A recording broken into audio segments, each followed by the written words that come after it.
You know, there's something truly remarkable about the strength and resilience we carry with us as we age.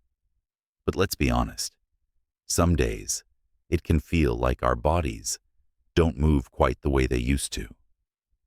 Maybe getting up from your favorite chair takes a little more effort than before. Or perhaps you've noticed your legs don't feel as steady as they once did.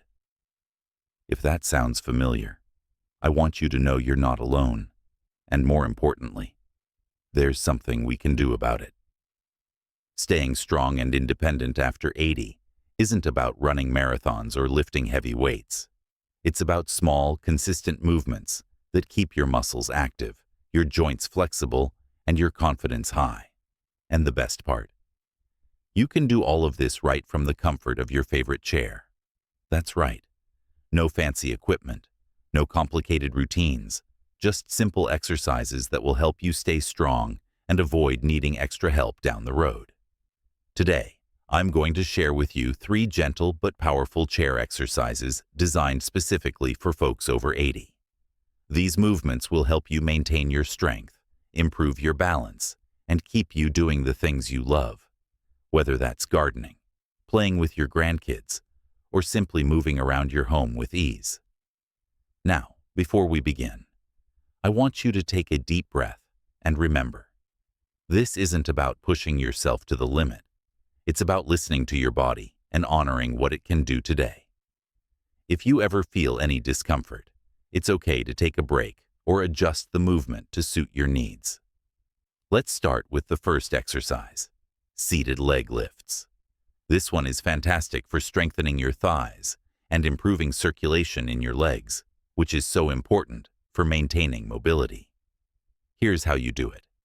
Sit tall in your chair, with your feet flat on the floor and your hands resting lightly on your thighs or the sides of the chair for support. Now, slowly lift one leg straight out in front of you, keeping your knee as straight as you comfortably can. Hold it for just a second or two, then gently lower it back down. That's 1 repetition. Try to do 5 or 6 lifts with one leg, then switch to the other. Now, if lifting your leg all the way straight feels challenging at first, that's perfectly okay. You can start by just lifting your foot a few inches off the ground. What matters is that you're moving, not how high you go.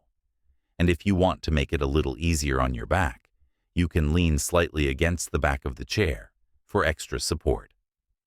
The beauty of this exercise is how easily it fits into your day. You can do it while watching your favorite show, waiting for the kettle to boil, or even as part of a little morning routine. The key is consistency.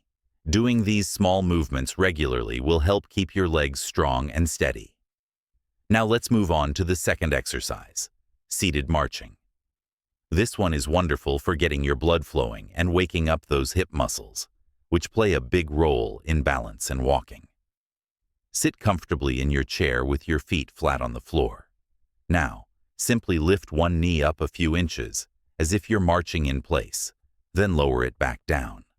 Alternate between legs in a slow, steady rhythm. You can even swing your arms gently as you march to make it feel more natural. Try to do 10 or 12 marches, 5 or 6 on each side. And remember, there's no rush. The goal here isn't speed. It's smooth, controlled movement. If you want to add a little challenge, you can hold on to the sides of the chair and lift your knees a little higher, but only if it feels good for you. These 2 exercises, seated leg lifts and seated marching, are a fantastic way to start building strength and confidence in your movements. And the best part, you're already on your way to staying independent and feeling more like yourself every day. Now, I know what you might be thinking. Can something this simple really make a difference? Absolutely. It's not about doing the most intense workout. It's about doing what works for you, consistently. And when we combine these movements with the third exercise, which we'll talk about next, you'll have a complete routine that supports your strength, balance, and overall well-being. So take a moment to give those legs a little shake, maybe take a sip of water, and when you're ready, we'll move on to the next exercise. one that's going to help you stand taller, move more freely, and keep you feeling strong for years to come. You're doing great so far. Now that we've warmed up with those gentle leg lifts and marches, let's move on to the third exercise, one that's going to help you with something we all want to keep strong, our ability to stand up from a chair with ease. How many times a day do you find yourself getting up and down from your chair? Whether it's to answer the door, tend to your plants, or simply move to another room, that motion is something we often take for granted, until it starts feeling a little harder than it used to. That's where this next exercise comes in. It's called chair stands, and it's one of the best ways to maintain or even regain the strength you need to stay independent.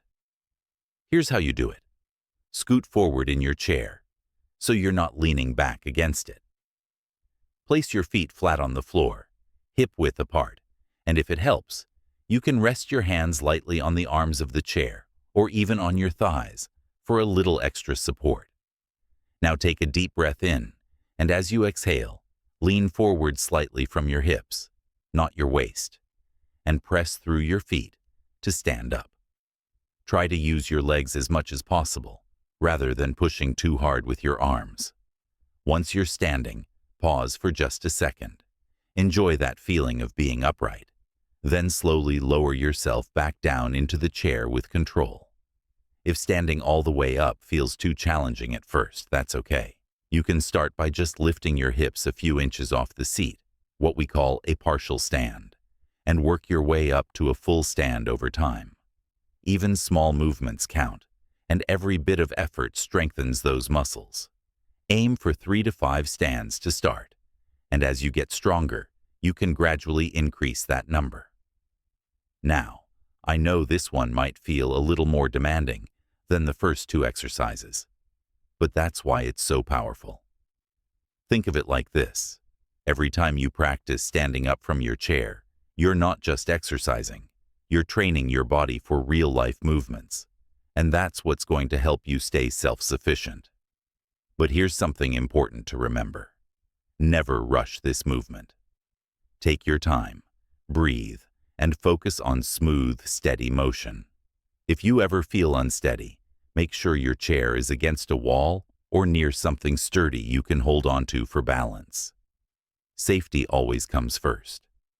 Now, let's talk about how to put all 3 of these exercises together into a simple routine you can do every day. You don't need to set aside a big chunk of time. Just a few minutes here and there can make a world of difference. Here's how you might structure it. Start with the seated leg lifts, 5 or 6 on each leg. Then move on to the seated marching, 10 to 12 steps total, and finish with your chair stands, 3 to 5 repetitions. That's it. You can do this whole sequence once a day, or even break it up. Maybe the leg lifts in the morning, the marches after lunch, and the stands in the evening. Whatever works best for you. The key is to make it a habit, just like brushing your teeth or having your morning cup of tea. Because consistency is what builds strength over time. And the more you do these movements, the more natural they'll feel, and the more you'll notice little improvements in how you move through your day. Now, before we wrap up this part, I want to remind you of something. Progress doesn't have to be dramatic to be meaningful. Maybe one day you'll realize your legs don't feel as heavy when you climb the stairs. Or perhaps you'll notice you can stand up from your chair without needing to push off with your hands. Those small victories, they add up. So keep at it. And when you're ready, we'll go over a few extra tips to make the most of these exercises, including how to breathe properly, how to adjust the movements if needed, and how to stay motivated even on days when you might not feel like moving much. Because staying strong isn't just about the exercises themselves. It's about the mindset that keeps you going. Take a moment to stretch your legs, maybe wiggle your toes, and when you're ready, we'll dive into those final pieces of the puzzle. You're doing something wonderful for yourself, and I'm so glad you're here. You know, one of the most powerful tools we have, at any age, is something we do without even thinking about it. our breath. And when it comes to these chair exercises, breathing the right way can make all the difference. Let me share a little secret with you. The strongest movements happen when we match our breath to our effort. Here's how to do it. Whenever you're lifting, standing, or exerting any kind of effort, like pressing up from your chair, exhale. Imagine you're blowing out a candle as you move through the hardest part of the exercise. Then, when you're lowering back down or resting between repetitions, take a slow, deep breath in. This keeps your muscles oxygenated and helps you avoid holding your breath, which can sometimes make movements feel harder than they need to be.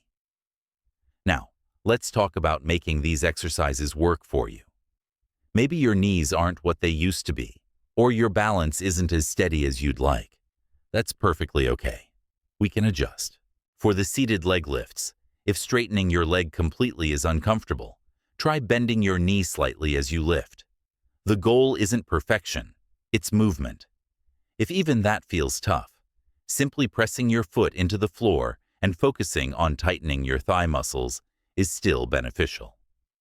For the seated marches, if lifting your knees causes any discomfort, try smaller movements, just lifting your heels alternately, while keeping your toes on the ground.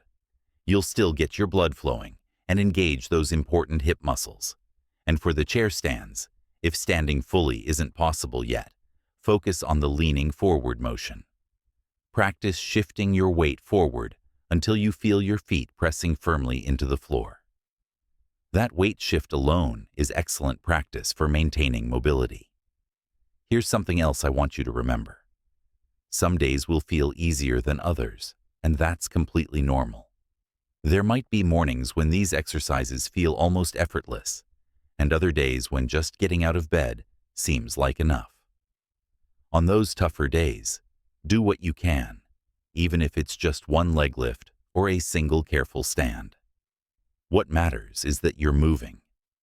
To stay motivated, try linking your exercises to something you already do every day. Maybe you'll do your leg lifts during the morning news, or practice your chair stands right before your afternoon tea. You could even invite a friend to join you. Movement is always more fun with company. And don't forget to celebrate your progress, no matter how small. Did you stand up today without using your hands as much? That's worth a moment of pride. Could you do one more march than last week? That's your strength growing. As we wrap up, I want to leave you with this thought. Every time you do these exercises, you're not just working your muscles. You're honoring your independence. You're saying yes to more days of doing what you love, whether that's tending your garden, playing with your grandchildren, or simply moving through your home with confidence. So, keep breathing, keep moving at your own pace, and most importantly, keep believing in what your body can do. You've got this. And if you've found this helpful, I'd love to hear how these exercises are working for you. Share your experiences in the comments below. Don't forget to like this video if it's brought you value, and subscribe for more ways to stay strong and vibrant at any age. Here's to your health, your strength, and your wonderful, independent spirit.